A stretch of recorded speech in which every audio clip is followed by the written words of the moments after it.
Hi, everyone. Welcome to Digital Health Talks. This is Megan Antonelli, and I am here with my friend and colleague and co-conspirator, Janae Sharp. Thrilled to be here today, and we get to talk about good things. We're going to do another segment of our 5 good things. And this week, we're going to have an inaugural 5 good things kind of celebration because of a couple reasons. One, I just had COVID. So it reminds me of how we came up with 5 good things, which was after the pandemic. We were looking for something to ask people other than, what was your pandemic silver lining, when we went to HIMSS. And we came up with, let's talk about 5 good things and give us your good thing in healthcare. And that was such a fun segment that we turned it into a podcast show. Yes. And I think it really is nice because there's lots of news out there that's sensational or negative. And hearing what people are excited about, what they look forward to, that's something we need. And I like it. I like hearing good news. I do so too. So if you're listening to this, send us your good news, tag us, share 5 good things. Yeah, it does. I mean, being a New Yorker, being a cynic, somewhat of a curmudgeon. I consider myself part of the healthcare curmudgeon crowd. It's a nice way to think about healthcare. It's a nice way to end the month, to see what good things happened and what can we put a spin on and make it good, even if it wasn't necessarily the best thing. So it's a healthy exercise, I think, particularly at the end of the month as we lead into 3-day weekend. So, but we were reminded of all of this because I had Lisa Sunan on the show this month, and Lisa is the head of AHA, American Heart Association Ventures, but well-known VC investor, expert, and certainly women's health mentor in that she started C Sweetener, and just all around amazing person in healthcare with incredible advice. And we actually inspired her with this question. So this is good. I feel like you should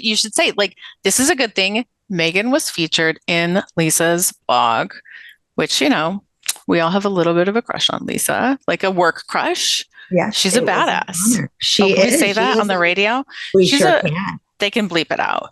Yeah, she is a female, Forbes female over 50, recent winner of that title. So it is quite an honor to be on Venture Valkyrie blog. It is a well-read, well-established blog. So to have a shout out to her is definitely a good thing. Megan was shouted out for asking her what her 5 good things are. Indeed, and she then went on, probably because I didn't give her enough prep time for the actual. No, it was because it was inspired. It was inspired. But she went on to really dig in and give her 5 good things, which she mentioned. There's a new Mattel Barbie that has type 1 diabetes. So that's critical. A good thing. Good to have that recognition. Reminds me of Gary Forbes, our friend from HealthIMPACT, who has his healthcare hero stories coming out, where it gives kids this ability to identify and see themselves in these sort of iconic, heroic toys. So that's fun. Good on Mattel for doing that.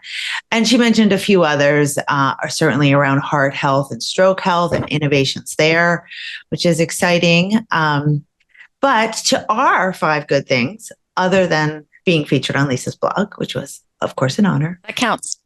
Yeah. There were, what did we have? We had, in that vein of sort of developments out of Stanford, there was the recent study around, or the diagnostic around breast cancer and cardiovascular disease.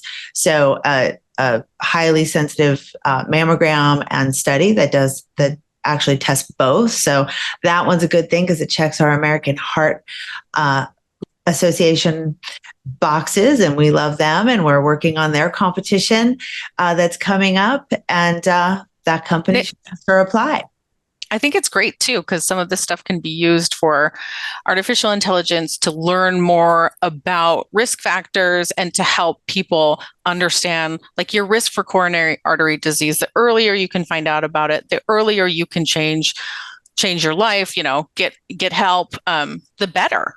So since they're developing these better tools and they'll have better data to be able to look at mammograms and identify at-risk patients, it's really going to help us be able to give people better health. This is one of the leading causes of mortality in the US and for women. Too, right? So coronary artery disease is a leading cause of mortality, as well as, of course, breast cancer. And so to be able to, and what I love about it is, of course, the problem with healthcare is everything is so siloed. So if I got to go look at my pinky toe, I've got to also go look at my big toe at a different hospital. So, being able to do two things. What's wrong with your toes, Megan? What are you sharing here?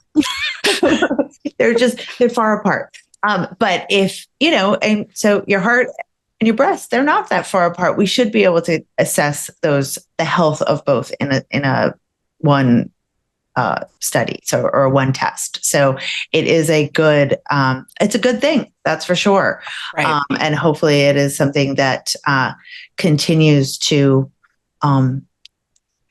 get used and stuff. I think the exactly behind it at Stanford Health is Dr. Elizabeth Rose. So we'll try to get her on the show and talk to her and tell us more about her work. So you're invited. Also, I think we should talk about Grace Cordovano shared something that I thought was amazing and great news about how patients can correct their patient records. And as someone who's moved across the country, like had to move my records from one place to another, like for me and my kids, like there were some things that got confused, and some things that I wish that it would have been easier to correct things, like while you're waiting for records or, whatever your circumstance is. People talk about this a lot, but HL7 introduced a FHIR-based process for correcting your records. Whereas now it might be a call, it might be an email. You don't know how to correct your records, and you certainly don't know how to do it online. Maybe you do if you do. But HL7 introduced a guide or guidelines about how records could be corrected and how to communicate your request, how to track it, how to say what the outcome was. And I'm thrilled about that. Mm-hmm. Yeah, I know that's an important development as we all take ownership and it's, of our own healthcare records, which of course is something that Grace focuses on all the time. Exactly. Speaking of people who take ownership of healthcare records, I feel like we should talk about Amy and what Amy Gleason's recent. I invited her to be on our podcast too, as well. Amy, if you're listening, you're still invited. Well, that's I do read the LA Times. I am an Xer and I still read newspapers. And it was so cool to see an article so relevant to kind of what I do. It's generally, entertainment news in there. No. Yes. And she's someone I know in real life. Like when I met her, she was speaking about bringing a binder around with her daughter's healthcare records and that frustration about not being able to own those things and even knowing more about your history and your health and all these specialists that you're going to. So it's kind of, I feel like it's surreal sometimes to see someone in real life, right? In the LA Times. Well, and I think that some of us have a touch of skepticism or perhaps curmudgeonism about the current administration. Amy has a big role in that, and I think remains and is a respected part of the health IT community. And her article, I think it was sort of op-ed, Stop Waiting, Start Building, and it was a national call to modernize healthcare, which has a lot to do with data sharing and medical records and all of the frustrations that we go through as patients, as parents, as kids of our parents who might be sick, that we can't get access to that information, let alone correct it too much. Right. What Grace had mentioned. So, and I think discussions about healthcare interoperability, like with this much visibility at the national level, I love that. Mm-hmm. Like, I love that it's a good happening. thing. I don't love politics. I don't, bless their hearts. It's a lot. But you know what I love is a good story about healthcare interoperability. And I love people being involved in modernizing healthcare. Think about it. Every time you talk to tech people, you talk about healthcare, everybody says it's 20 years behind, and they aren't wrong. They aren't wrong about the delays in development that being in a regulated industry create. Like, we have a lot of regulations. Some of those are for safety, but we're a little slow. No offense to all you healthcare leaders who listen, but y'all aren't quick adopters. You aren't taking a ton of risks. Could be good. But I liked that they had a focus on how we should catch up, how we should have data move back and forth, and how we should make things simpler for individuals who are navigating all that complexity. Right. They certainly were talking about the right things. The question is if we're going to be able to do all of them, but the objective is a positive one. And I think it's a shared goal that we all have. And I think the response, both on, the socials and everything, but also to Amy's article and piece, were all quite positive and supportive, because people also do know her, her personal journey and her part of this is very tied to all of this. So yeah, good on her and good things. And yes, another good thing, I think, another woman and kind of tied to the administration. Let's talk about one of our favorite topics, GLP-1s. Favorite topic, not favorite topic, Twitter, but Linda Yaccarino, who was, COO. They call it X now, but we will still call it Twitter. I will. Until the day I die, I will dead name Twitter.